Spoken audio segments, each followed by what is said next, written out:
하나님 말씀 보겠습니다. 하나님 말씀은 스가랴 8장 2절입니다. 만군의 여호와가 이같이 말하노라. 내가 시온을 위하여 크게 질투하며 그를 위하여 크게 분노함으로 질투하노라.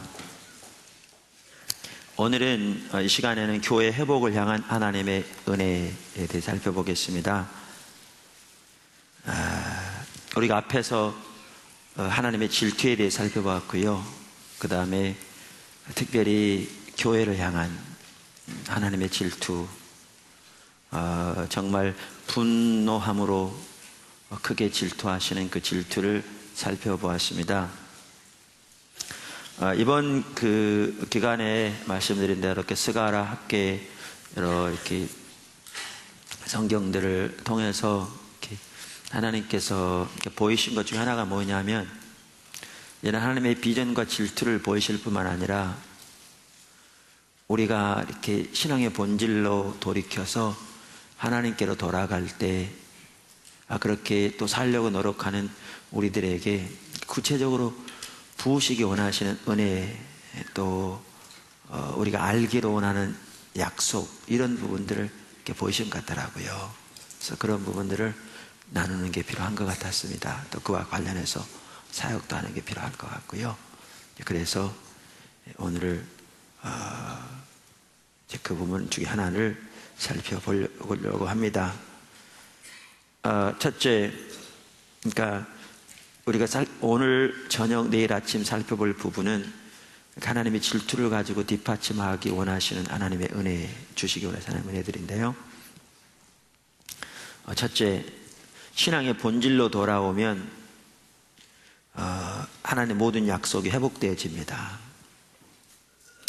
신앙의 본질로 돌아가면 하나님의 모든 약속이 회복되어집니다. 그 아래 작은 첫 번째, 하나님의 목적에서 떠나는 것이 하나님을 떠나는 것입니다. 우리가 첫 시간에 그걸 살펴봤기 때문에 여기서 이렇게 나누기 훨씬 쉽습니다. 다시 반복할 필요가 없어서. 우리가 뭘 살펴봤냐면, 우리 신앙의 본질은 인격체신 하나님, 그분을 알고 그분을 존재를 다해 사랑하는 하나님과 친밀한 교제이다. 그리고 하나님의 행하심을 보고 우리의 온 삶으로 동참하는 것이다. 이렇게 말씀드렸고요. 그 다음에 우리가 신앙의 본질 가운데 거할 때 하나님의 생명이 우리 가운데 넘친다. 살펴보았고요. 우리가 신앙의 본질에 떠난 것이 하나님을 떠난 것이다.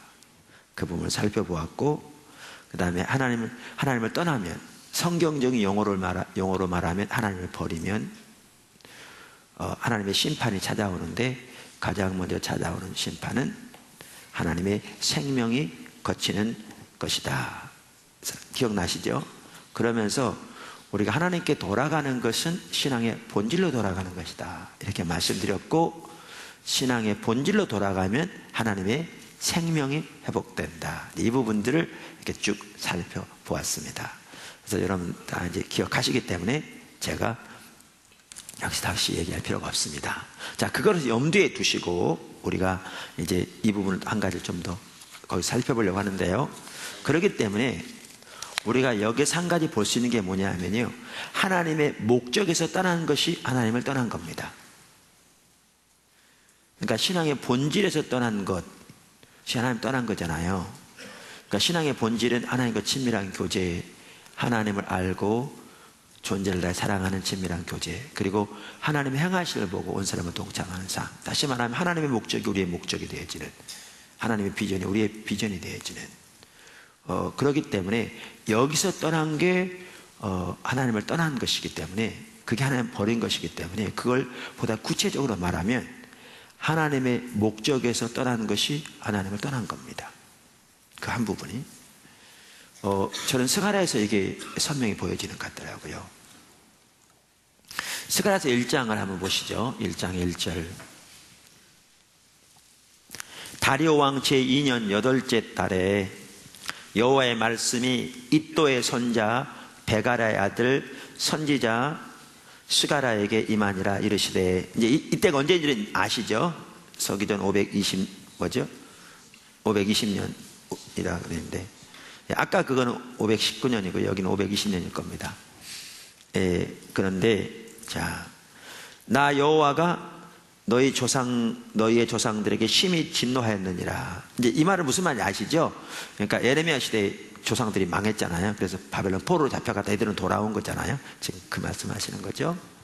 3절, 그러므로 너는 무리에게 고하기를 만군의 여호와께서 이처럼 이르시되 너희는 내게로 돌아오라. 만군의 여호와의 말이니라. 그리하면 내가 너희에게로 돌아가리라. 만군의 여호와의 말이니라. 자, 이걸 보면 학계 시대 이들이 하나님과 함께 있다는 거, 하나님을 떠났다는 거예요. 하나님 떠났다는 거잖아요. 하나님 떠났으니까 어떻게 하라는 거예요? 돌아오라는 거잖아요. 그럼 하나님께서도 돌아오시겠다 이렇게 말하는 거죠. 자, 그러면서 4절, 너희 조상들을 본받지 말라. 옛적 선지자들이 그들에게 외쳐 이르되 만군의 여호와께서 이같이 말씀하시기를 너희가 악한 길 악한 행위를 떠나서 돌아오라 하였으나 그들이 듣지 아니하고 내게 귀를 기울이지 아니하였느니라. 여호와의 말이니라. 너희 조상들이 어디 있느냐? 또 선지자들이 영원히 살겠느냐?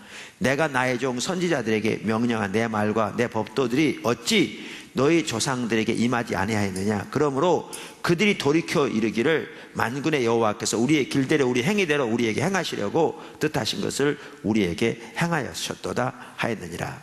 이게 무슨 말이에요? 너희 조상들에게는 내가 돌아오라고 수없이 말했는데 안 돌아왔다. 그러니까 지금 저들이 어디 있냐? 심판이 저들에게 임했다는 거죠. 그러면 사실 말씀이 뭐예요?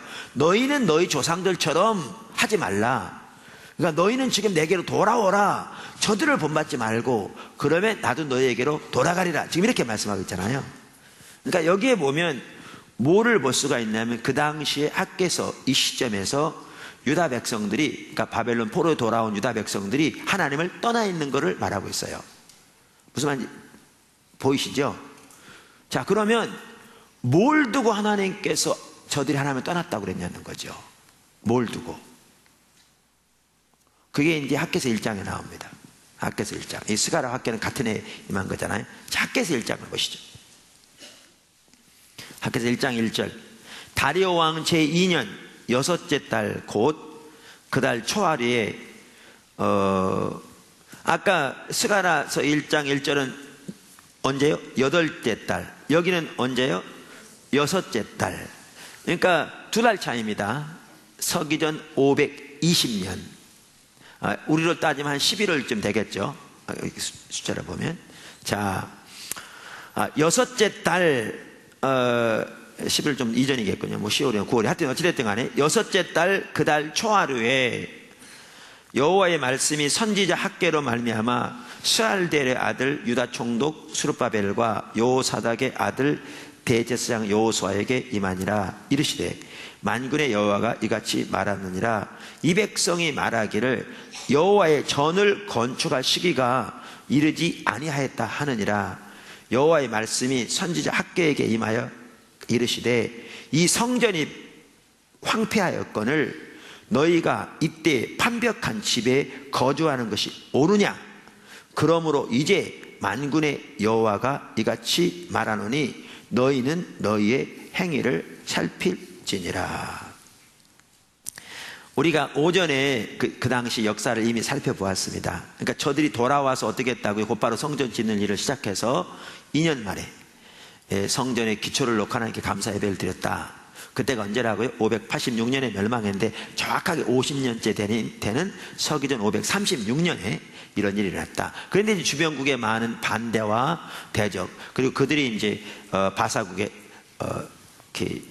상소를 보냄으로써 그 당시 바사국 왕이 성전 짓는 걸 중단시켜 버렸다. 그러니까 이거를 어기는 건 왕명을 어기는 거기 때문에 이게 자살행위와 같은 거거든요. 그러니까 중단되었다고요. 그래서 중단되지 몇 년 되었다고 이때까지. 그러니까 한 15년 남짓 된 거죠. 이래서 처음에 이들이 하다가 하나님, 그러니까 그렇게 해서 환경이 그렇게 되면서 중단된 거잖아요. 근데 여기 뭐라고 말하고 있는가 하면 이 성전이 황폐되어 있는데 너희가 판벽한 집에 거주하는 것이 옳으냐? 너희가 하는 행동을 지금 살펴보라. 그 말이거든요. 그러니까 제가 이런 얘기를 하면 어떤 분들은 그래요. 또 교회 건축 얘기하려고 하는구만. 우리는 워낙 막 왜곡되어 있기 때문에 성도들이요. 그냥 무슨 말을 하면 딱 이렇게 해가지고 그런 분들이 종종 있어요. 근데 제가 그 얘기 하려고 그런 게 아니고요.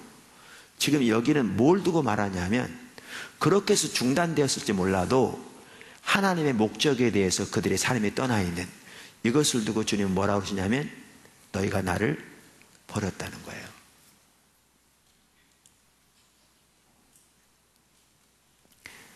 그러니까 하나님의 목적에서 떠난 것이 하나님을 떠난 것입니다. 사실 이 하나만 가지고 우리를 살펴봐도요, 우리 자신을 볼 수 있어요.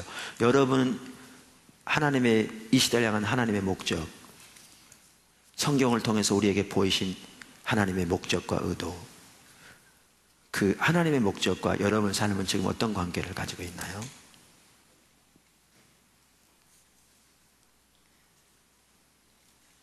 아까 시작하기 전에 같이 찬양하고 기도한 것처럼 정말 주님의 의중과 주님의 마음, 주님의 목적을 알기를 구해서 그 앞에 잠잠히 기다리며 주님이 목적과 의도가 보여지는 대로 내가 그곳에 주님과 함께 있기 위해서 내 삶으로 힘을 다해 그것에 동참하는 그러한 삶 가운데 저와 여러분이 있지 않으면 우리는 하나님을 떠나 있는 겁니다.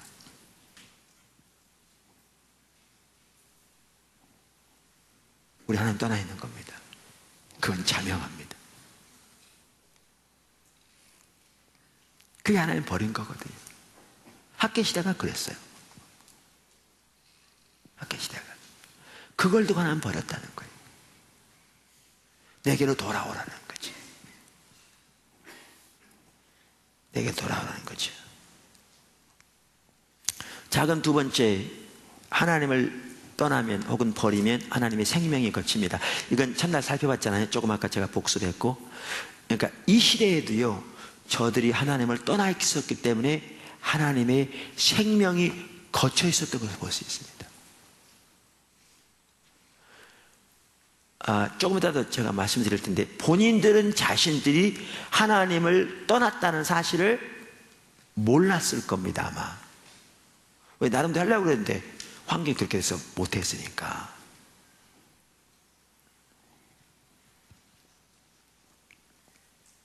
그러니까 이 말은 그 당시에 나라가 망하더라도 했어야 한다, 그 얘기는 아닙니다.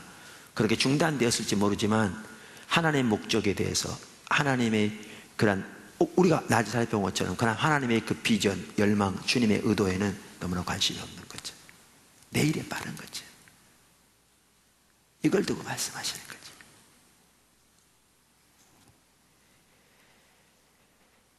그래서 학개서 1장 5절부터 보시면요, 그 당시에도 그러므로 이제 만군의 여호와가 이같이 말하노니 너희는 너희의 행위를, 너희 길이라 그 말이에요. 너희의 행위, 너희의 길, 너희가 하고 있는 삶의 행태와 자세, 이런 걸 말하는 거죠. 를 살필지어다. 그러면서 보세요. 벌써 하나님의 생명이 거쳐 있었어요. 하나님 떠나니까. 너희가 많이 뿌릴지라도 수확이 적으며 먹을지라도 배부르지 못하며 마실지라도 흡족하지 못하며 입어도 따뜻하지 못하며 일꾼이 삭스를 받아도 구멍 뚫어진 전대에 넣음이 되느니라. 만군의 여호와가 말하노니 너희는 자기의 행위를 살필지니라. 여러 번 이렇게 말하거든요. 그게 이런 것 같더라고요. 하나님이 이렇게 아무리 말씀하셔도 우리의 분별력이 열려야 이게 보여요.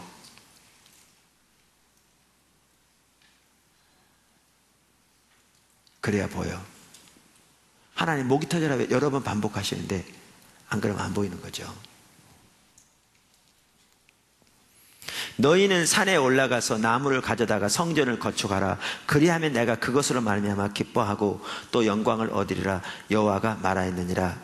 너희가 많은 것을 바랐으나 도리어 적었고 너희가 그것을 집으로 가져갔으나 내가 풀어버렸느니라. 만군의 여호와가 말하노라. 그것이 무슨 까닭이냐. 여기 보세요. 그러니까 이미 이렇게 하나님 생명이 거쳐 있잖아요. 그럼 무슨 까닭이냐? 내 집은 황폐하였을 때 너희가 각각 자기의 집을 짓기에 빨랐음이라. 그러니까 하나님의 목적에는 관심 없는 채 자기의 일에 빠른, 자기 목적에만 관심 있는, 이게 하나님 떠난 거라고요.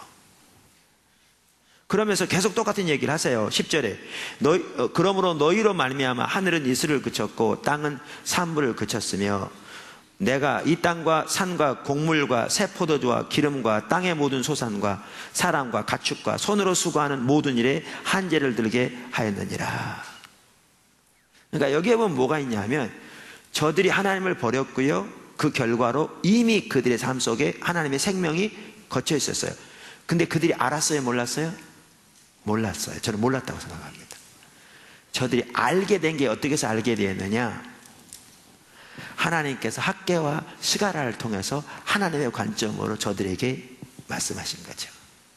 근데 저들은 왜 그걸 깨닫게 되느냐, 저는 이렇게 생각합니다. 이들은 하나님 떠난 지 얼마 안 됐어요. 예레미야 시대는 정말 오래전부터 떠나서 완전히 굳어있는 상황이었고요, 바리새인들 그랬고요. 이들은 돌아와 정착한 지가 얼마 안 됐잖아요. 그리고 그 중심에는 근본적으로 하나님을 경외하고자 하는 자세가 있었으다 보니까요. 그러니까 학개와 스가랴를 통해서 하나님의 관점이 딱 비춰질 때 자기들의 상태를 보게 된 거예요. 그리고 이들은 돌이켰어요. 이들은 돌아왔어요. 사실 성경을 여러분 구약 성경만 보더라도요, 하나님이 내게로 돌아오라, 그럼 내가 너에게 돌아오리라, 이렇게 여러 번 말씀하시지만 돌아온 사람들이 많지 않아요. 많지 않습니다. 제가 예레미야서를 한 1년 동안 교회에서 1년 남짓 주일날 저녁에 설교한 적이 있는데요, 그게 홈페이지에 올라가 있어요. 저도 많이 배웠고요, 너무나 좋은 시간이었어요. 근데 오늘날 우리나라가 정말 그 시대와 비슷하더라고요, 여러 가지 관점에서. 그런데 제가 이렇게 설교하면서 보니까 아무리 하나님이 외쳐도 저들이 못 따라올 게 보이더라고요. 하나는 안 보이니까 못 돌아오는 거예요. 무슨 말인지 못 알아듣는데 눈이 가려져서. 두 번째는 하나님은 멀리 떠날수록 돌아오려면 대가지불이 큽니다. 그러니까 이렇게 돌아오는 거와 이렇게 돌아오는 건 다르거든요. 이 시대는 너무나 멀리 떠나 있었죠. 그러니까 보이지 않는 데다가 돌아오려면 대가지불이 크니까 못 돌아온 거죠. 심판이 와도 못 돌아왔습니다. 근데 이 학개 시대는 다행히 저들이 그렇게 멀리 떠나지 않은 것 같아요. 그래서 치료할 대가도 훨씬 적었어요. 그러니까 빨리 돌이킨 거죠. 그래서 이들은 돌아왔어요.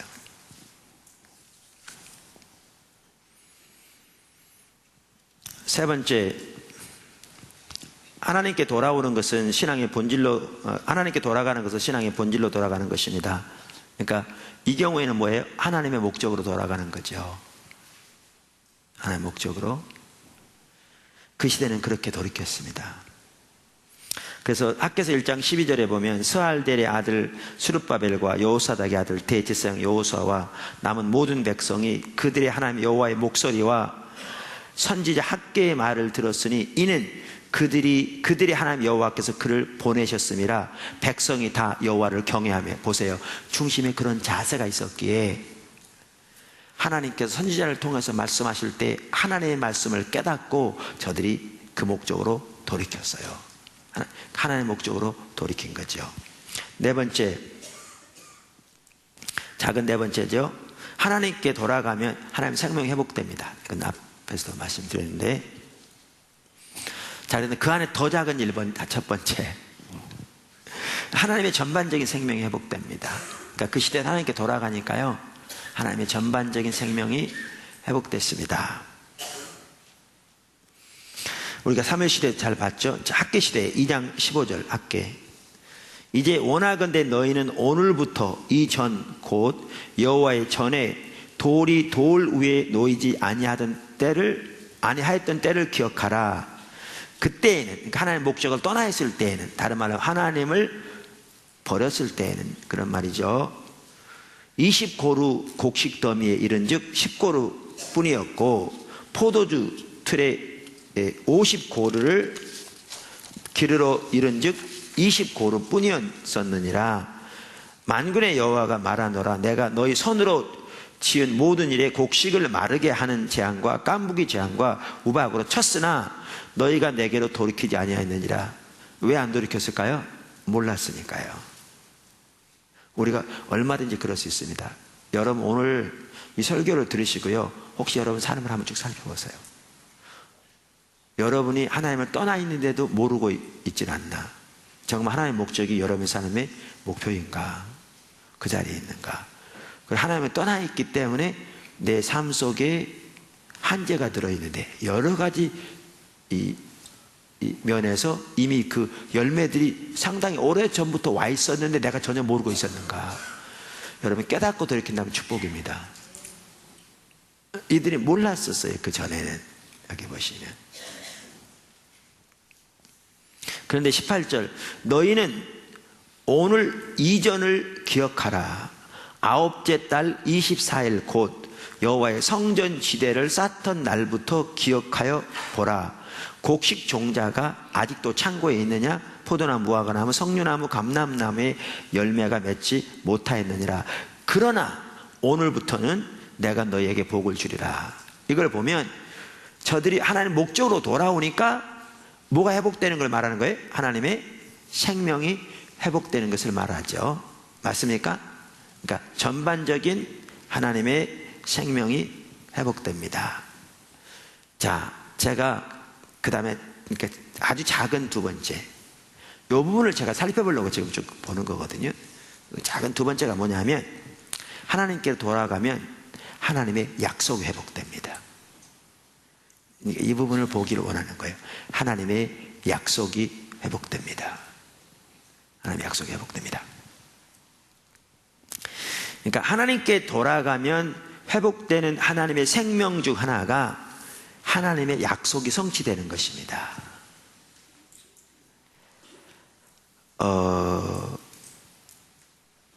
그러니까 우선 우리가 기억하실 것은요, 하나님의 약속이 우리에게 성취되는 것도 뭐라고요? 하나님의 생명이라고요. 생명이라고요. 이건 과거에도 보았습니다. 다시 한번 잠깐만 거기 보시면 출애굽기 19장 한번 보시면요,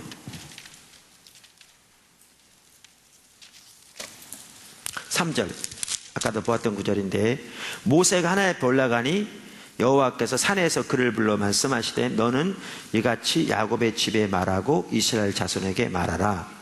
내가 애굽 사람에게 어떻게 행하였음과 내가 어떻게 독수리 날개로 너희를 업어 내게로 인도하였음을 너희가 보았느니라.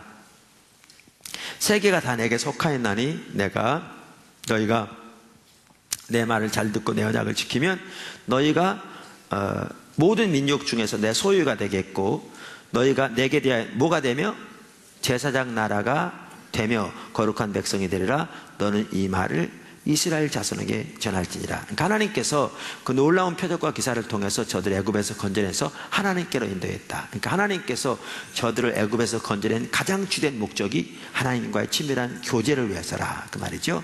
그래서 하나님과 친밀한 교제 가운데서 하나님의 목소리를 청종하고 주님의 언약을 지키면 이제 그들에게 있을 하나님의 생명 중 하나가 뭐냐면 하나님께 대하여 제사장 나라가 될 거라고 그랬죠. 자, 호세아서 4장 보십시오. 호세아 4장. 그러니까 그 시대는 하나님 떠나 있는 시대잖아요, 그죠? 4장 1절 이스라엘 자손들아 여호와의 말씀을 들으라. 여호와께서 이 땅 주민과 논쟁하시나니 이 땅에는 진실도 없고 인애도 없고 하나님을 아는 지식도 없다. 그러니까 그 당시에 의식은 많았을지 모르지만 하나님을 아는 지식도 없고 하나님에 대한 진정한 사랑도 없고 그리고 뭐도 없다고요? 진실도 없고. 근데 이렇더라고요. 이렇게 우리가 신앙의 본질이 하나님을 알고 사랑하고 하나님의 행하시를 보고 온 사람으로 동참하는 삶이라고 그랬잖아요. 이 신앙의 본질 혹은 우리가 주님과 동행하는 삶, 이것을 위해서 같이 가는 가장 중요한 것이 뭐냐면요, 진실. 여기 보면 진실이에요. 정직한 신앙이에요. 이게 있어야 이게 가능해요. 여러분이 지금 예배가 잘 안 되잖아요. 예를 들면 그러면 아까 제가 우리 찬양할 때 뭐라고 그랬냐면 이런 찬양 드렸잖아요. 아까 그 326장 그러면서 주님은 존귀, 주님 존, 그러면서 주님 주께서 말씀하시면 내가 순종하리다. 그 다음에 주님 말씀하시면 어디든지 내가 가겠습니다 그러잖아요. 그러면 여러분이 예배가 회복되지 않으면 찬양할 때 이 가사 하나하나에 여러분이 진정으로 정직하게 마음을 실어서 하기 시작해야 돼요. 멀리 있잖아요. 그냥 넘어가면 안 돼. 하던 대로 습관적으로 불어가지고는 절대 여러분 다뤄지지 않아요. 안 다뤄져요.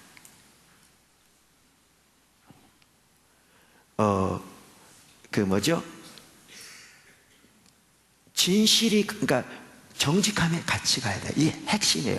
무슨 얘기냐면, 이렇게 찬양을, 마음을 모아서 하는데, 주님이 말씀하시면 내가 정말 순종할 자세가 있는가? 없거든요. 내가 하다 보니까. 그러면 그냥 그거 해서는 안 돼요. 그 찬양. 거기서 멈춰야 돼. 그리고 하나님께 이렇게 나가야 돼. 하나님이 나를 필요가 합치고 사실 하나님 건데, 내가 입으로는 주님 말씀하시면 순종하겠다고 하면서 정말 제 마음속에는 그런 자세가 없습니다. 주님, 저를 용서해 주세요. 저를 고쳐주세요.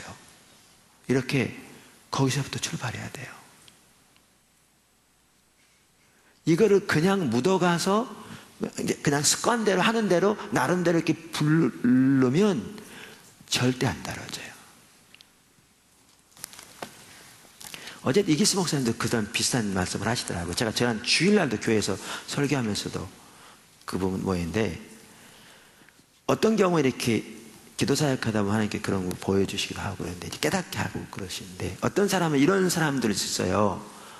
실타래가 엉킨 것처럼 그냥 완전히 엉켜있는, 그냥 막 삶이 어디서부터 어떻게 순종해야 될지 모르는, 그냥 뭐부터 시작해야 돼 회복될지 모르는, 그냥 이렇게 엉켜있는 이런 경우도 심지어 있을 수 있어요. 이렇게.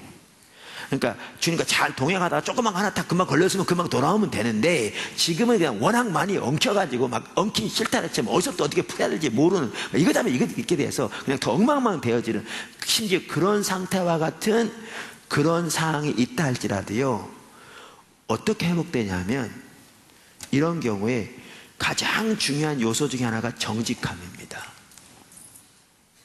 하나님 앞에 정직한 심령이 있어야 돼요. 그래서 이렇게 나가셔야 돼요. 하나님, 제가 이대로 할 수 없습니다. 하나님께 돌이키기 원합니다. 하나님, 저에게 돌이키기 원하시는 부분을 깨닫게 해주시고 어디서부터 시작할지 알게 해주세요 라고 기도하는 중에 한 부분이 보이잖아요. 어느 한 부분이 사람마다 다를 수 있어요. 이게 보이면 이걸 그냥 넘어가면 안 돼요. 이걸 붙들고 기도하고 은혜를 보다라도 주님 잡고 돌이키기를 노력하고 다시 넘어질 수 있어요. 정말 그러나 그 과정 안 되기 때문에 주님 앞에 다시 일어서서 십자가 보혈 공로 의지하서 일어서서 은혜를 구하고 주님을 찾고 두드리고 주 앞에서 올바로 세워질 수 있도록 이렇게 하나씩 해가야 돼요. 그럼 해결돼요. 한 건에 여러 가지 하려고 안 해도요, 이 하나씩. 그러나 그냥 대강 넘어가는 이게 아니고요, 정말 하나 앞에 정직한 심령으로 그 하나 주님 앞에 서기 위해 고민하고 엎어지고 고개질지 몰라도 다시 나서 찾고 이렇게 해서 그 삶을 바꿔가기 시작해야 그 다음에 이제 다른 부분들이 그렇게 내지고, 그래야 회복되기 시작해요. 신앙의 본질, 우리가 얘기를 많이 하지만 신앙의 본질, 그러한 삶이 우리에게 있기 위해서 가장 중요한 요소 중에 하나가 정직한 심령이에요. 정직한 심령을 잃으면 다 잃어요. 그냥 묻어 넘어가요. 예배도 중심이 절대 안 다뤄져요. 하나님의 임재는 그렇게 깊이 함께 하잖아요. 그렇게 돼요. 그런데 여기 이때는 그러니까 그게 없었어요. 정직한 심령도. 그러니까 다른 게 없는 건 당연해요. 이게 없었기 때문에요. 그러니까 이 정직한 심령을 다른 말로 말하면 하나님의 말씀 앞에 떠는 자세와 밀접하게 관련이 있어요, 다. 근데 그래서 그 시대가 신앙의 본질이 없었죠. 그러니까 6절에 뭐라 그러나 보세요. 6절에 6절에 내 백성이 지식이 없으면 망하노다. 우리가 살펴본 거잖아요. 이건 하나님 아는 지식을 말하고 신앙의 본질에 떠나면 하나님 심판이 온다고요. 근데 그 다음에 보세요. 그 다음에 내가 지식을 버렸으니 나도 너를 버려 뭐라고요? 내 제사장이 되지 못하게 할 것이요. 아까 저들이 뭐가 될 거라고 그랬는데요. 너희는 내게 대하여 제사장이 될 거라고 해요. 제사장 나라가 될 거라고 했는데 지금 하나님 뭐라고 그러시는데요? 제사장이 되지 못할 거라고 그러시는데 여러분 하나님의 약속이 우리에게 이루어지는 것도요 하나님의 생명입니다. 그러니까 우리가 신앙의 본질 가운데 거할 때 그 약속이 이루어져요. 그러니까 어떤 분들은 한 구절 더 보실래요? 그 엘리에게 대한 것도 마찬가지예요. 이게 우리가 잘못 이해할 수 있는데 정확하게 그런 거예요. 사무엘상 2장 보시면요. 하나님께서 엘리에 대해서 심판하시면서 그렇게 말씀하시잖아요. 자, 30절.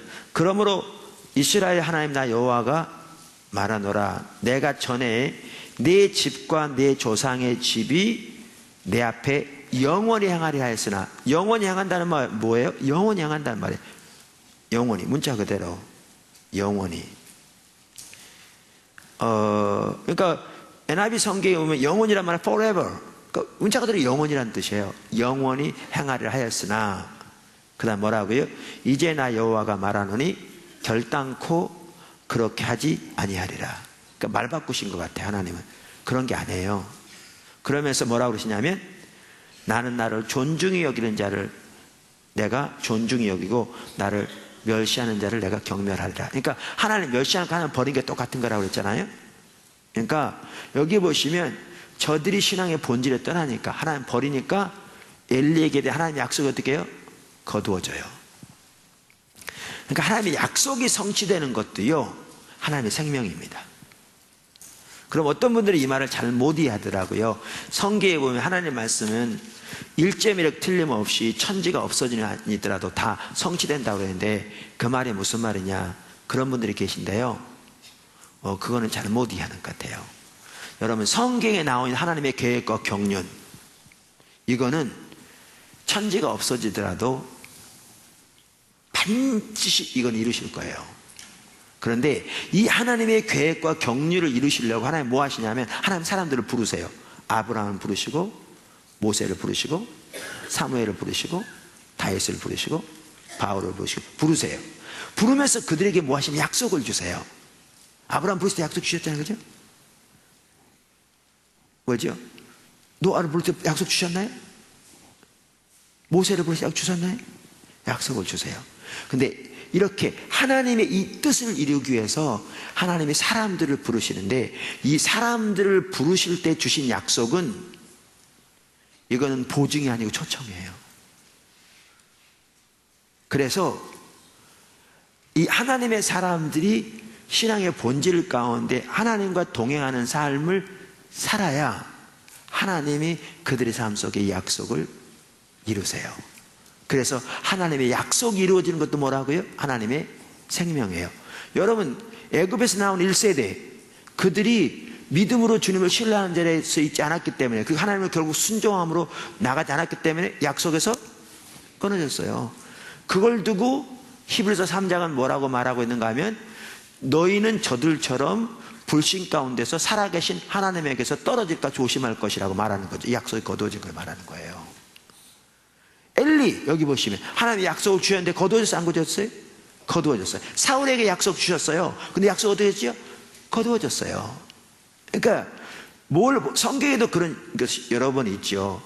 이처럼 하나님이 우리에게, 그러니까 하나님의 그 경륜과 계획을 이루어 가시는 것은 이건 천지가 없어요. 반드시 이룰 텐데요, 이 일을 이루시려고 하나님 사람을 통해서 이루시니까 하나님의 사람들을 부르시면서 그들에게 약속들을 주시는데, 이 약속들은 이들이 하나님과 동행하는, 다시 말하면 신앙의 본질 가운데서 하나님과 동행하는 삶을 살아야 하나님이 이들의 삶 속에 그 약속을 이루세요.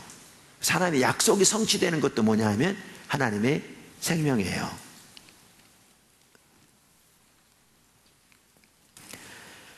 오늘날 너무나 적지 않은 사람들이요, 이러한 사실을 모르니까 어디 가서 기도받았더니 뭐 세계적인 예언사역자라고 하는데 뭐 이런 예언 해줬다, 아니면 큐티할 때 하나님이 이런 약속 주셨다, 이렇게 해서 약속만 붙들고 하나님과 동행하는 삶을 소홀히 하는 경우가 있는데요, 정말 어리석은 거예요. 그렇게 약속이 이루어지지 않습니다. 그래서 어떤 사람은 뜬구름 잡는 사람들도 많이 있어요. 아니요, 그렇게 약속이 이루어지잖아요. 그래서 하나님을 버리면 하나님의 약속도 거두어집니다. 그래서 제가 이제 그걸 말씀드린다면 뭘 말씀드렸냐면, 이렇게 하나님의 약속이 우리에게, 그러니까 보세요. 엘리 시대 보세요. 어제 제가 첫날인가요? 어젠가요? 하여튼 저 기억이 잘 안 나요. 엘리 시대에 그당 신명기서에 보면 전쟁에 나갈 때 제사장이 군사들을 모아놓고 두려워하지 말라고 하나님이 싸우사 승리를 주실 것이라고 선포하라고 돼 있잖아요. 우리가 봤죠? 그러면 엘리 시대 블레셋과 싸울 때 그날 제사장들이 그 말을 저들에게 했겠어요? 안 했겠어요? 했겠죠. 근데 그 약속이 이루어졌나요? 안 이루어졌죠. 왜 안 이루어진 줄 아십니까? 저들 하나님 버렸기 때문에. 그거를 예레미야서는 거짓이라고 그러는 거죠. 그 당시도 하나님을 버려, 하나님의 관점에서는 하나님의 심판이 코앞에까지 닥쳐와 있는데, 성경에 나와 있는 좋은 약속들만 임의로 골라서 그들에게 축복을 외치기 바쁘니까 하나님이 이것을 거짓이라고 그러면서 너희가 무익한 거짓말을 신뢰한다고 그러는 거죠. 왜요? 하나님의 약속은 하나님의 생명이니까요.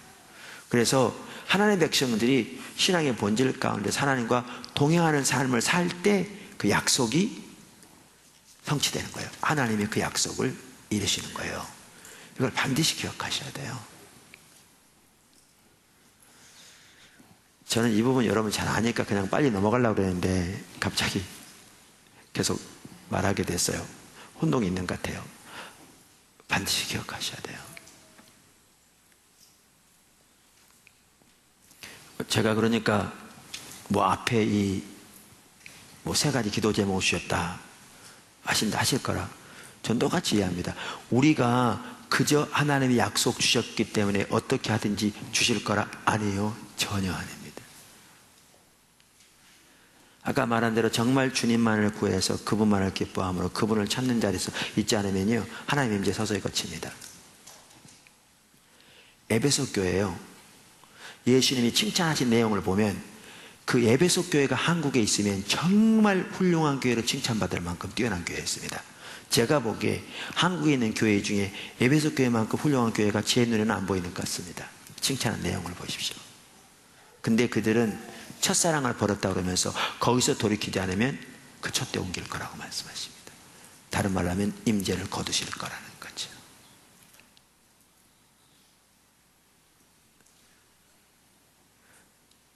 그러니까 하나님의 모든 약속은 언제 이루어지느냐 하면 하나님만을 사랑하고 그분만을 기뻐하며 그분만을 찾고 추구하는 가운데 그분의 목적과 그분의 마음과 그분의 의중을 보고 우리의 온 삶으로 동참하는 그 삶을 우리가 살 때 이루시는 거예요. 근데 우리가 그 삶을 살고 있으면 이루시는 분은 그분이 이루실 거기 때문에 우리가 특별히 노력하지 않아도 우리가 그 삶을 살고 있으면 그분이 이루시는 거예요. 반드시. 반드시.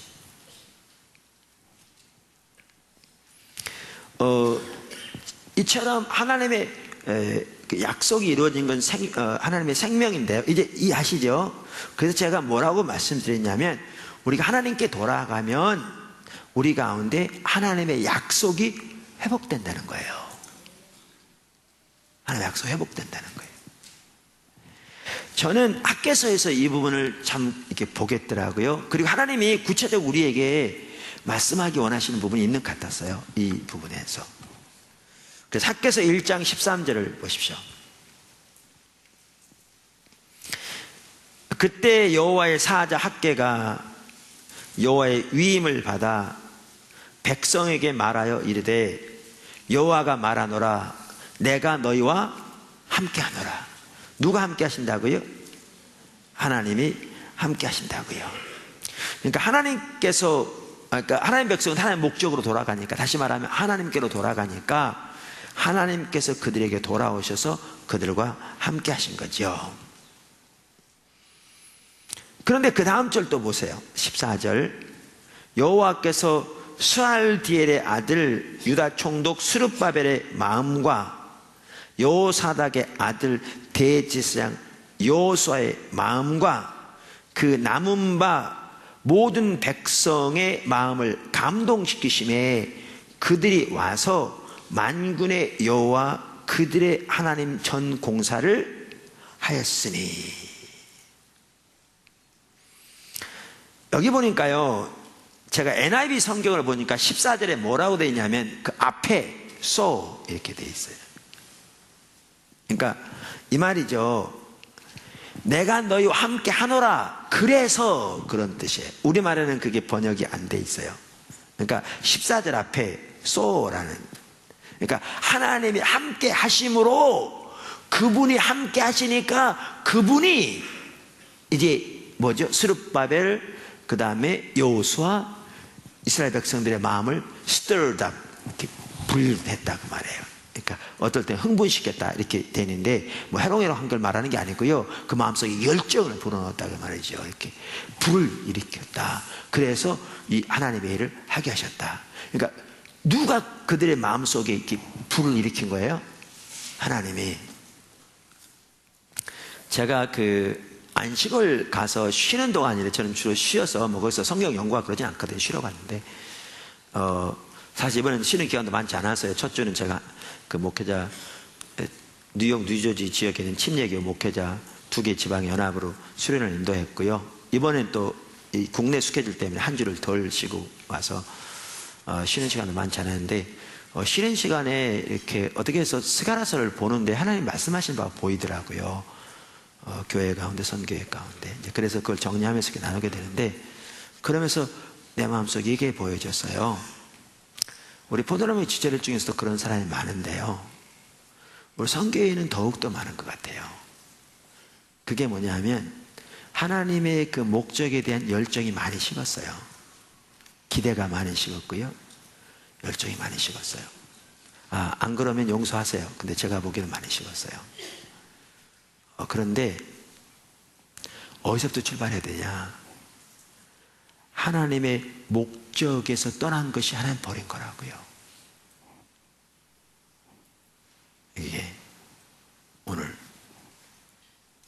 그러니까 내가 지금 정말 하나님의 목적을 알기 위해서 그 앞에 하나님만을 구해서, 그러니까 하나님 목적을 알기 위해서보다는 주님이 귀하니까 그분을 예배한 거 충분한 그분의 영광을 보기 위해서 그분 충분히 구하는 가운데 거기에 같이 가는 게 주님의 목적을 알기 원하는, 가운데 함께 원하는, 그렇게 주 앞에서 기다리며 주님의 목적이 보여지는 대로 그게 내 목표가 되어지는, 내 삶의 목적이 되어지는, 이게 신앙의 본질인데 여기서 떠난 게 하나님 떠난 거거든요.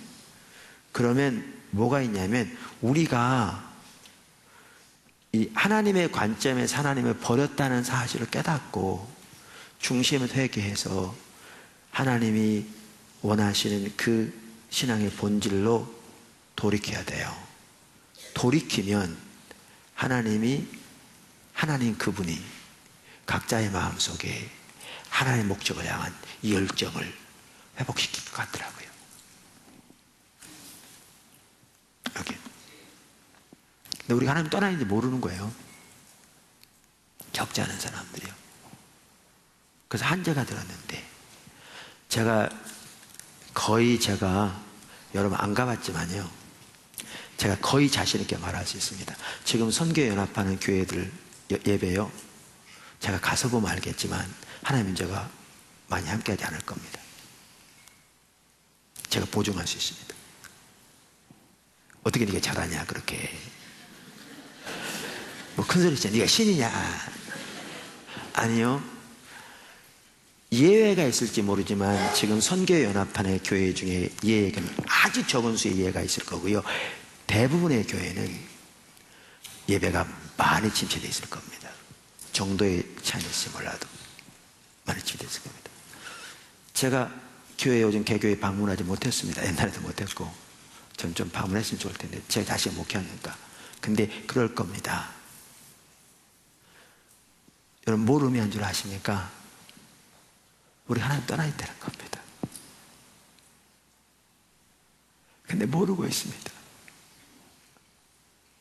왜냐하면 신앙의 본질에 대한 구호를 우리는 수없이 많이 들었거든요. 듣고 있고 외치고 있고 모르는 거죠.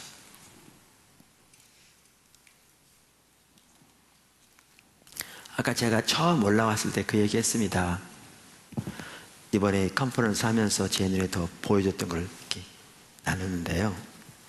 찬양 매우 화려할 수 있습니다. 잘 맞을 수 있습니다. 근데 곡에 사라지면 임재가 서서히 거치기 시작합니다. 근데 여전히 음악이 있기 때문에 모를 수 있습니다. 모를 수 있어요. 그 회복이 절실하게 필요합니다. 근데 그렇게 정말 하나님만을 구하고 그분이면 충분한, 예배하면 족한, 그게 안 되면 최소한 자신이 하나님을 떠나 있다는 사실을 인식하세요. 그리고 그것이 되길 위해서 집중적으로 찾으세요. 그냥 그대로 넘어가지 말고. 그리고 하나님의 목적에서 자신이 하나님의 목적이 자신과는 너무나 이제 좀 관심사가 내일에 빠른 이 자리에 있으면요, 하나님을 떠나 있다는 사실을 인식하고 성경에 말하는 그 자리로 돌아오셔야 돼요. 돌아오시면 그러면 하나님이 함께 하셔서 하나님의 목적을 향한 그 마음을 불타게 하실 거예요. 그렇게 하셔야 합니다. 여기서 안 돌이켜지면요, 나중에 돌아오긴 더 힘듭니다. 지금보다 훨씬 더 힘듭니다. 멀리 갈수록 돌아오기 힘듭니다.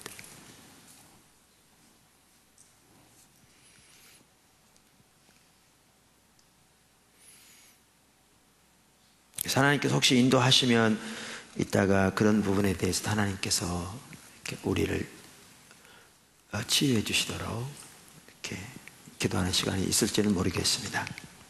했으면 좋겠고요. 이렇게 회복시켜 주실 건데, 그런데 이제 여기 보시면 제가 지금 나누고자 하는 부분이 이 부분입니다. 1장 13절 14절을 읽고 2장 4절도 보세요. 2장 4절도 뭐라고 그랬냐면 이렇게 되어 있거든요. 그러나 여호와가 이르노라, 수르바벨아 스스로 굳세게 할지어다. 여호사닥의 아들 대제사장 여호수아야 스스로 굳세게 할지어다. 만군의 여호와의 말이니라. 이 땅 모든 백성아 스스로 굳세게 할지어다. 그러면서 뭐라고 하셨어요? 내가 너희와 함께 하노라. 그래서 2장 5절도 보십시오. 바로 다음 절로. 지금 아까부터 계속 말씀하세요. 내가 너희와 함께 하노라. 2장 5절. 자, 너희가 애굽에서 나올 때에 내가 너희와 언약한 말과 나의 영이 계속하여 너희 가운데 머물러 있나니 너희는 두려워하지 말지어다. 자, 여기에 저들이 애굽에서 나올 때에 하나님이 그들과 언약한 말이 어떻게 된다고요? 머물러 있다고요. 그러니까 여기를 보면 뭘 할 수 있냐면, 이들이 하나님께 돌아오니까 하나님께서 애굽에서 나올 때 저들에게 언약한 말을 따로 저들에게 안 하셨어도 이게 어떻게 됐다는 거예요? 이들 가운데 함께 있다는 거예요. 그러니까 우리가 신앙의 본질로 돌아가면 그게 하나님께 돌아가는 건데, 하나님께 돌아가면 하나님의 약속이 회복되어지는 거죠. 회복되어지는 거죠. 이 말이 뭐냐, 어떤 학자는 이렇게 써놨더라고요. 이 부분은 70인역과 영어 성경 NEB에서는 생략되어 있다. 그러나 이것은 맞소라 본문, 그러니까 히브리어에 쓰여진 그 구약 성경 맞소라 본문에 분명하게 기록되어 있다. 아마도 학계와 백성들은 이 말씀을 들으면서 조상들이 출애굽할 때 하나님께서 인도하셨던 것을 연상하였을 것이다. 한편 그러니까 뭐냐 하면 출애굽 당시에 하나님께서 그들을 인도하셨던 그러한 모든 일들을 연상했을 거라. 그러니까 그런 역사가 어떻게 한다는 게 지금 함께 한다는 거예요. 뭐 하니까? 하나님께 돌아가니까. 그러면서 한편 언약한 말이 구체적으로 무엇을 가리키는지는 분명하지 않으나, 어떤 학자가 지금 한 얘기예요. 아마도 그 앞절에서 언급된 내가 너희와 함께 하노라와 연결되는 듯 하다, 이렇게 말했더라고요. 무슨 말이냐 하면 고린도후서 1장 20절에서도 이렇게 말하거든요. 하나님의 약속은 얼마든지 그리스도 안에서 이해가 되니 그런즉 그로 말미암아 우리가 아멘하여 하나님께 영광을 돌리게 되느니라. 그러니까 하나님의 약속을 우리가 좋은 약속만 임의로 뽑아서 믿습니다 하면 이루어지는 게 아니라는 거예요. 전혀. 하나님 떠나면 하나님의 약속이 거두어진다니까. 우리 개인에게 주신 약속이라도. 그런데 우리가 하나님께로 돌아가면, 신앙의 본질로 돌아가면 하나님이 우리에게 돌아오시기 때문에 하나님의 약속이 회복되어지는 거예요. 그래서 그리스도 예수 안에서는 하나님의 모든 약속이 이해가 된다고 말한 것처럼, 우리가 신앙의 본질 가운데서 하나님만을 존재를 사랑하고 하나님 목적으로 삶을 드리고 그렇게 그 안에 거하는 삶을 살면 하나님이 여러분에게 구체적으로 말씀하지 않아도 성경을 통해서 우리에게 약속하신 모든 약속이 이미 여러분에게 주어진 것을 기억하십시오. 그걸 기억하세요.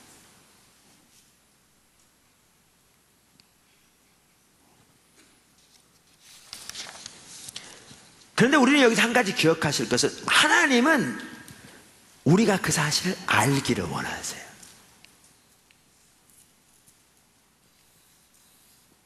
그러니까 학계 시대만 해도 그래요. 지금 제가 내가 너희와 함께 하노라 이 말을 1장과 2장에 보면 합해서 벌써 4번이나 말씀하세요. 그랬죠, 우리 읽어보니까. 그러니까 저들이 하나님께 돌아오니까, 오늘 표현에 하면 하나님의 목적으로 돌아오니까 하나님들이 돌아오셔서 애굽에서 나올 때부터 주신 약속이 이들에게 이미 주어졌다는 거죠. 약속이 함께하고 있다는 거죠. 그 중 하나가 지금 하나님이 함께하고 계시다는 거예요. 아까 그 학자의 말이 많다면 출애굽할 때 하나님이 그 인도하시던 모든 인도하심이 지금 하나님이 함께하는 거라는 그 말이잖아요. 그러면서 4번씩이나 말씀하신 것은 뭐냐 하면 그들이 그 사실을 알기를 원하시는 거예요.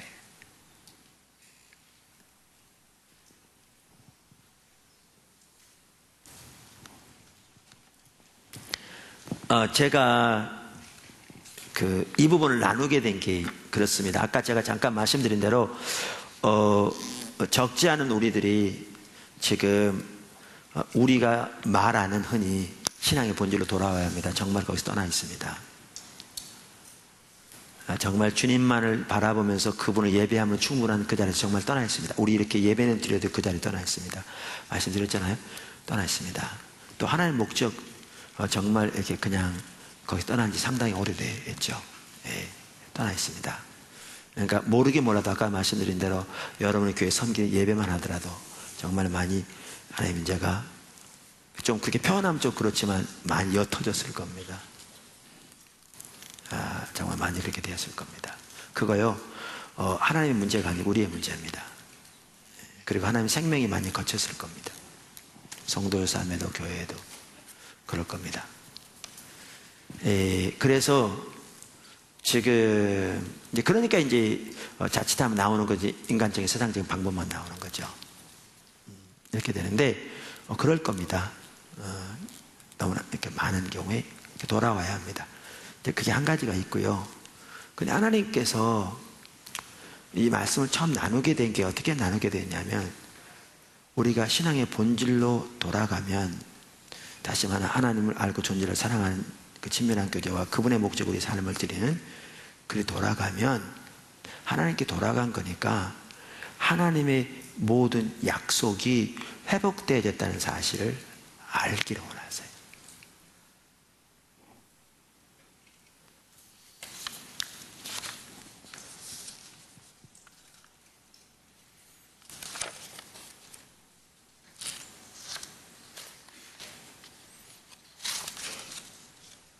아까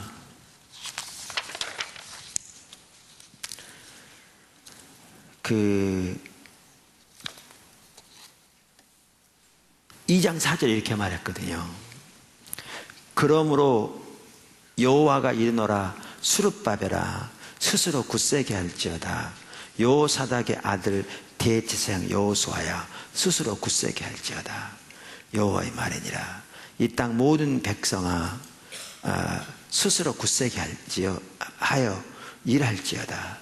내가 너희와 함께하노라. 만군의 여호와의 말이니라. 이게 무슨 말이냐면, 이게 참 중요한 것더라고요. 지금 반복적으로 나온 말이 뭐죠?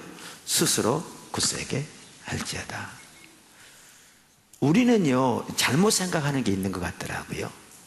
지금 아까 그러니까 5절부터 나와 있듯이 이 당시 성전을 다시 짓는다는 것은 위험한 일이었다니까. 이미 영으로 금지되어 있었어요. 그러니까 다시 하나님 말씀하시지만 시작한다는 것은, 이거는 잘못하면 나라가 다시 망할 위기에 처한 거예요. 그런 위험이 있었어요. 여기에 보면. 그러니까 여러 가지 여건상 쉬운 일이 아니죠. 근데 이렇게 여건도 좋은 것도 아니고 환경이 이렇게 되면, 그래도 우리가 환경이 어려우면 우리 낙심하잖아요. 근데 이런 경향이 있어요. 우리가 낙심하고 힘이 빠져 있으면 우리는 어떻게 기대하냐면, 하나님의 능력으로 임하셔서 우리 낙심한 걸 확 풀어주시고, 우리 마음속에 열정을 확 부어주셔가지고 우리의 발에 힘이 쫙 솟게 하시고, 우리의 힘이 솟게 해서 그냥 우리가 저절로 그냥 하나님 주 힘으로 일어나가지고 일할 것 같은. 근데 그렇게 안 하세요. 그게 일하신 방법이 아니에요. 우리 로봇가 아니기 때문에요. 그렇게 했더라면 하나님이 저들에게 스스로 굳세게 할 때 이렇게 말할 필요가 없어요. 여러분, 우리가 굳게 일어서는 것은 우리가 해야 돼요. 아무도 일으켜주지 않아요. 그러니까 다윗 그 열악한 환경 가운데서 뭐라고 했어요? 내 영혼아 어찌하여 내 속에서 낙심하여 하는고. 지금 환경은 그래. 그럼 뭐라고요? 너는 여호와를 바라라. 자기가 자기에게 그 어려운 환경 가운데 스스로 굳세게 하여 여호와를 바라고 일어서라는 거예요. 이건 여러분이 해야 할 일이에요. 아무도 여러분을 위해서 해주지 않아요. 여러분, 많은 사람이 잘못 생각해요. 하나님이 여러분에게 그렇게 해주지 않아요. 여러분이 그렇게 하고 일어나야 돼요. 그때 주님이 도우시겠다는 거예요. 근데 이렇게 스스로 굳세게 일어서는 것을 우리가 해야 되는데, 그들이 일어서기 위해서 그들이 기억해야 할 게 뭐냐면, 하나님이 그들과 함께 하신다는 사실을 그들이 기억했어야 했어요. 그러니까 4번씩이나 말씀하신 거예요. 4번씩.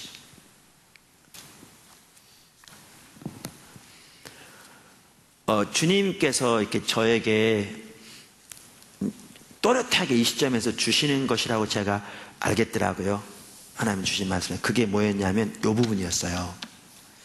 우리가 하나님께 돌아가면 하나님 우리에게 돌아오시기 때문에 그 중에 하나는 하나님의 약속이 회복되는 거예요.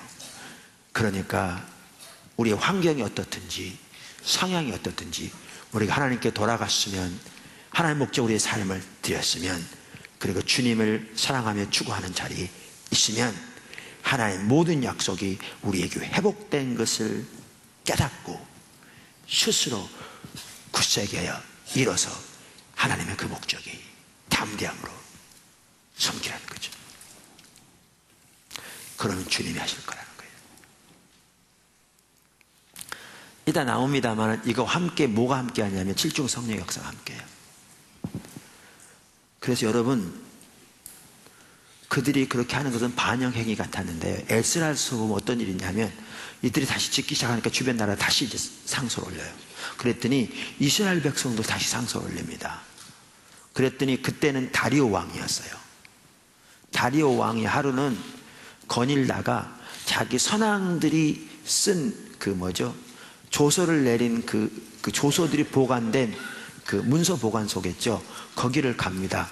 거기 가서 보다가 원래 고레스 왕이 내렸던 조서를 보게 됩니다. 그래가지고 다리오 왕이 다시 칙령을 내립니다. 뭐라고? 성전을 짓는 것 허락할 뿐만 아니라 주변 나라가 방해하지 못하도록 칙령을 내립니다. 왕이 새로운 칙령을 내리는 건 법입니다. 아무도 먹지 못합니다. 그걸 누가 이루셨느냐? 하나님이 칠중 성령을 통해 내가 할 거니까 너희는 힘을 내어서 스스로 굳게 하여 힘쓸지어다, 그 말입니다. 하나님께 돌아가면 하나님의 약속이 회복됩니다. 하나님이 구체적으로 여러분에게 말씀하지 않아도 성경에 약속된 하나님의 약속이 여러분에게 회복됩니다. 하나님께 돌아가면. 그래서 그 사실을 인식하고 그 하나님의 목적이 힘을 내어 스스로 굳게 하여 어떤 환경 가운데서든지 스스로 굳게 하여 하나님의 목적이 삶을 드리는 것이 중요합니다. 그럼 주님이 하실 겁니다. 이거를 주님이 알기를 원하신 것 같았어요. 우리에게. 이때 그들에게 말씀하셨던 거죠.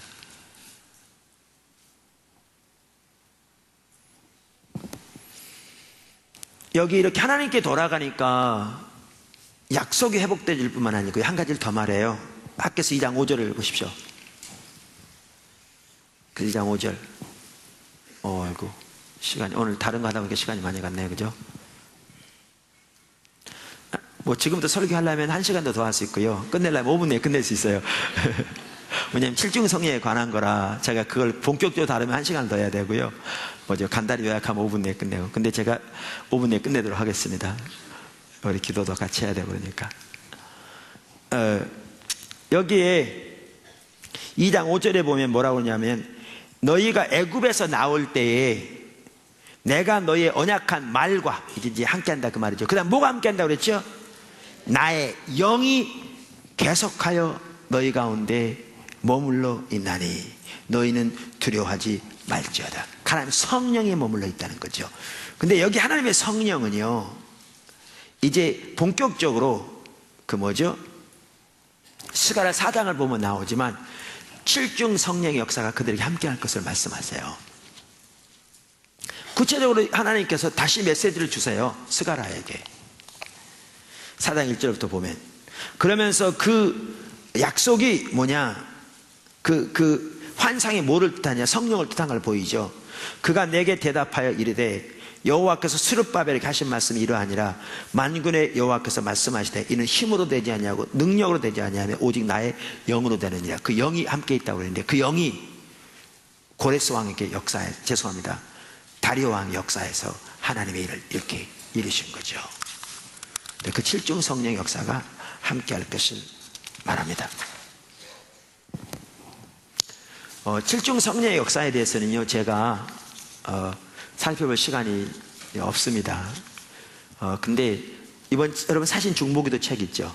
아직 안 사셨으면 사십시오. 네, 안 사셔도 상관없습니다. 근데 여러분들이 중보기도를 어떻게 하기를 배우고 또 어떤 가치관을 가지고 어떻게 개인적으로 교회에서 나가기를 배우기 원하시면 사서 자세히 보십시오. 예, 그리고 말씀드렸는데 할 수 있으면 이번 주간에 한번 쭉 보시고요. 여러분 중에 다음 주에 다시 오실 수 있으면 좋겠고요.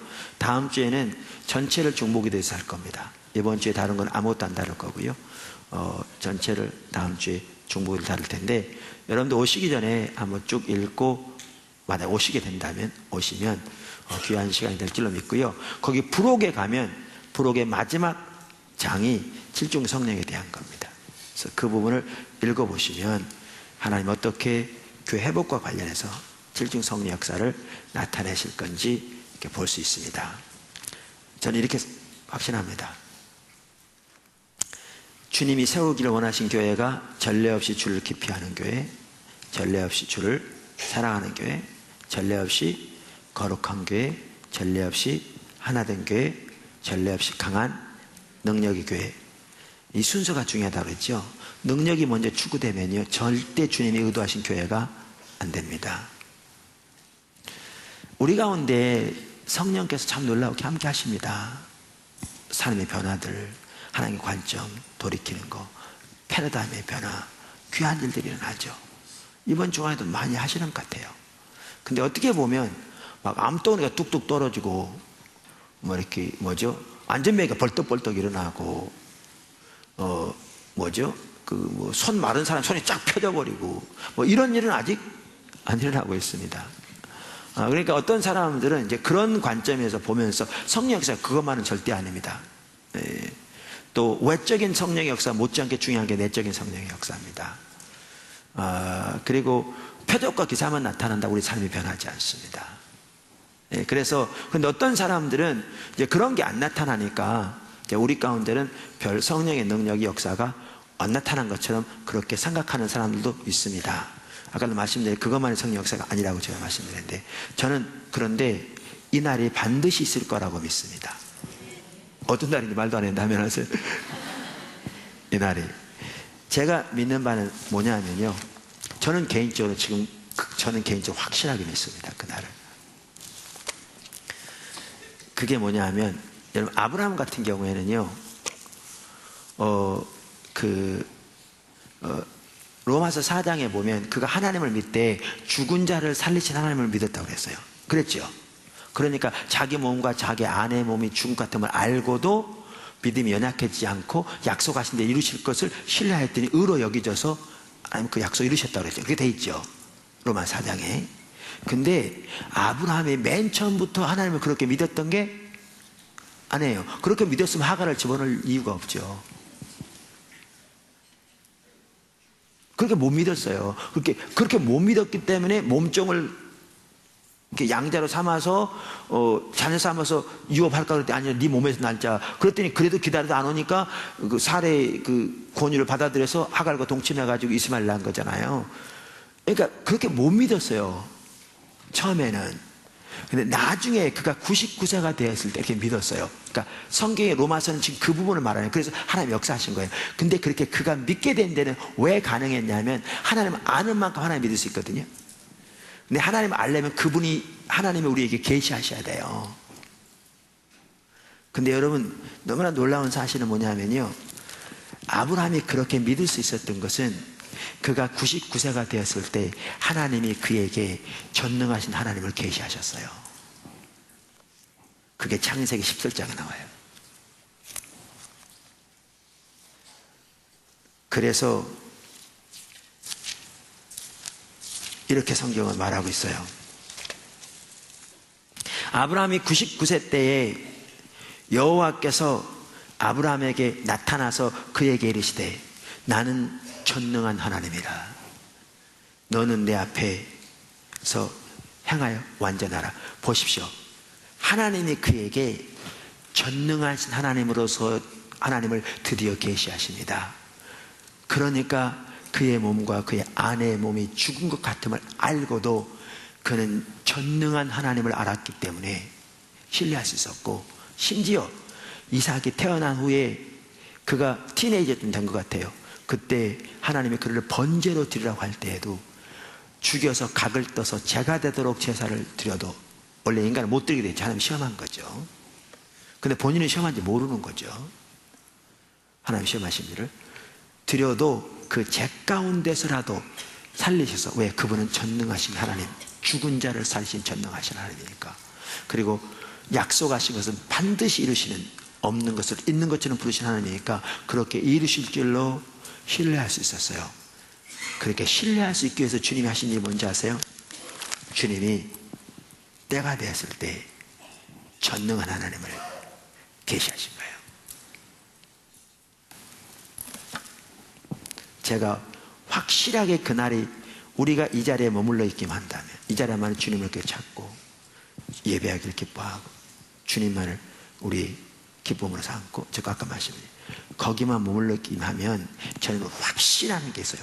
아브라함이 주님을 따라가면서 때가 되었을 때 그분이 전능하신 하나님을 계시하셨듯이, 하나님이 전능하신 하나님의 자신을 계시하셨듯이, 때가 되면 칠중 성령의 풀 블로온이라고 그럴까, 전적인 하나님의 역사가 그런 기적들을 포함해서 그러한 하나님 자신의 모습을 계시할 날이 반드시 있을 겁니다.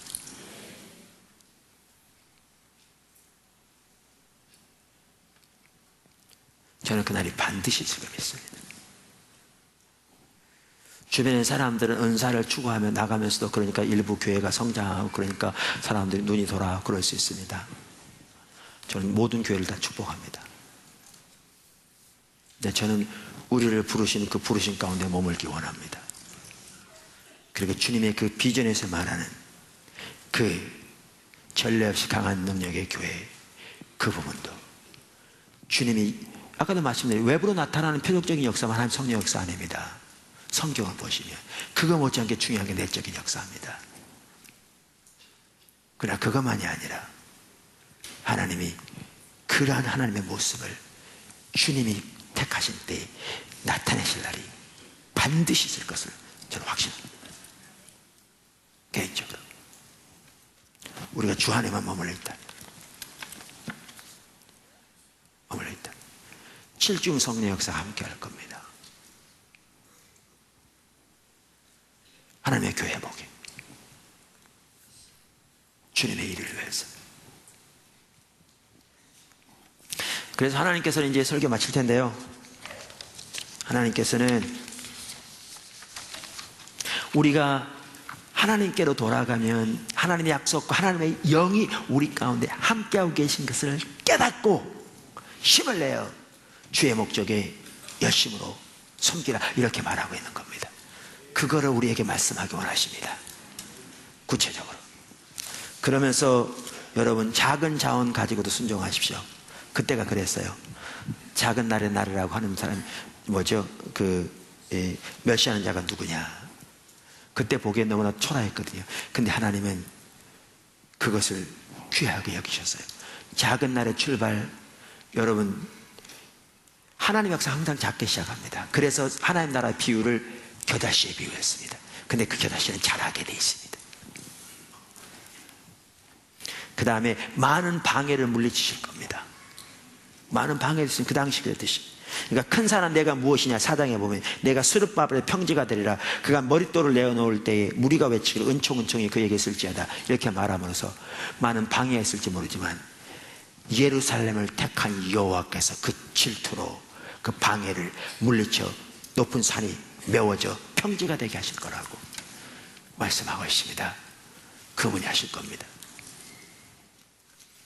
그래서 여러분들이 하나님의 목적 비전을 보고 그리로 돌아왔으면, 그리고 거기에 삶을 들이면 하나님의 약속이 회복되어지고 칠중 성령의 역사가 함께한다는 사실을 인식하고, 여러분의 현실이 작은 시라고 낙심하지 말고, 방해가 있다고, 여러 가지 환경이나 여건에 방해가 있다고 낙심하지 말고 힘을 내어 스스로 굳세게 하여 하나님의 목적의 삶을 지속적으로 적극적으로 들이십시오.